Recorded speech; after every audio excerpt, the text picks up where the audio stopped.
Hey everyone, Donna here, and I am super excited to kick off this mystery quilt with you guys. So we're calling it our Creative Spaces Studio Mystery Quilt 2026-2027 because we're kicking off in the middle of the year, and I know, but I'm really excited. I designed this pattern from the ground up, so be patient if there's mistakes. I promise I did my very best not to mess up, but mistakes happen, of course.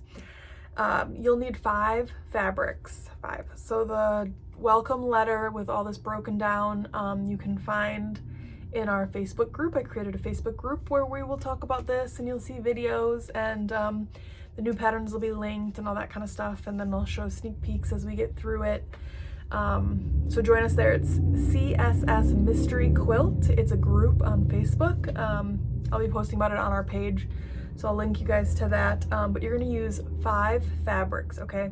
You're gonna need a focus fabric, you're gonna need a background fabric, you're gonna need an accent fabric, a dark contrasting fabric, and a secondary accent fabric. So when you think focus fabric, think large scale, something that's gonna kind of like lead the storyline, or your favorite big print or novelty print, or scenic print, kind of anything you want yours to be.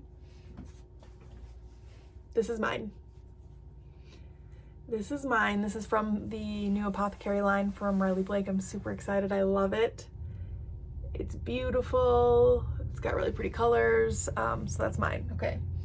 So then you're gonna need your background fabric. This is gonna be kind of blank space, breathing room, so that everything else can kind of shine.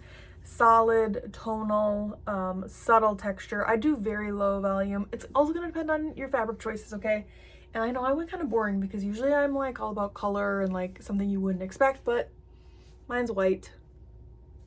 I know, I'm sorry to disappoint you this time, but this is my background fabric and I love it. It's the Moda Bella Solid. Has been great to work with, and it's making everything look really nice. Okay, next you need an accent fabric. Okay, so this is going to be used in smaller places to add like a pop color or some warmth, some movement. It's gonna add some visual interest. You want a small print. This isn't gonna be very big pieces on this one. So a small print, tone on tone, a geometric, something fun, but this is mine. This is actually from a different collection altogether, but I love the moon with the star. Okay, and it's kind of like an orange color. Next, you're gonna need a dark accent, dark contrast accent color, dark contrast. So this is gonna be like the framework of your quilt, okay? I say dark. I would do the opposite of what your background color really is. That's gonna kind of be the big thing, and it'll be opposite background color. That'll be huge, I think, for the way your quilt will turn out looking, okay? So a dark, solid, tonal, subtle print. You want it to be a strong contrast to your background fabric. Again, strong contrast. So if you go dark with your background, you go light with this one, but since my background's white, I went this one. This is also from the Apothecary line from Riley Blake. It's moon, and I think those are spiders, but it kind of reminds me of a star, and I just finished reading ACOTAR, and so it kind of reminds me of Valeris, so a little geek showing through. Okay, and then last but not least, you're gonna need that secondary accent, a pop of color. This is gonna be also in kind of smaller amounts. It's gonna add some visual interest. It's gonna kind of play with that orange and kind of pop from your contrast color. So something lighter, brighter, a fabric that's gonna stand out from kind of everything else. And so this is mine. Kind of a really pretty light blue with pumpkins. This is from the Apothecary line at Riley Blake as well. Small print. It can be a medium print-ish with these pieces. Trying to think ahead. I don't think I cut this up too much. So your unfinished blocks will be 10.5-inch squares. So finished blocks will be 10-inch squares. So just kind of keep that in mind when you're picking your fabrics.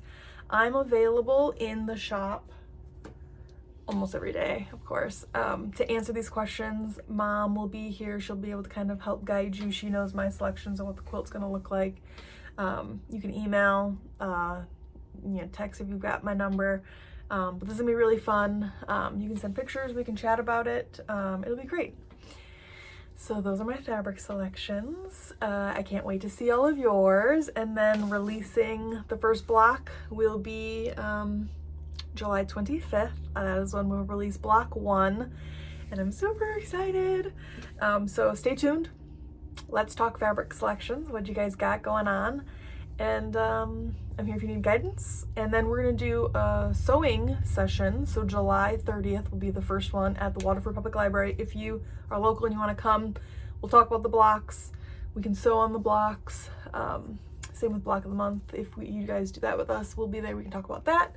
And it's just kind of a fun sewing get together. First come, first serve, Waterford Public Library in the community room, Thursday, July 30th, 1 to 4 p.m.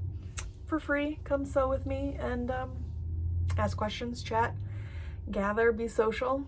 And yeah, okay, so we will see you guys later. Good luck on mystery quilting. Block 1 will be released July 25th. Thanks guys, see you later.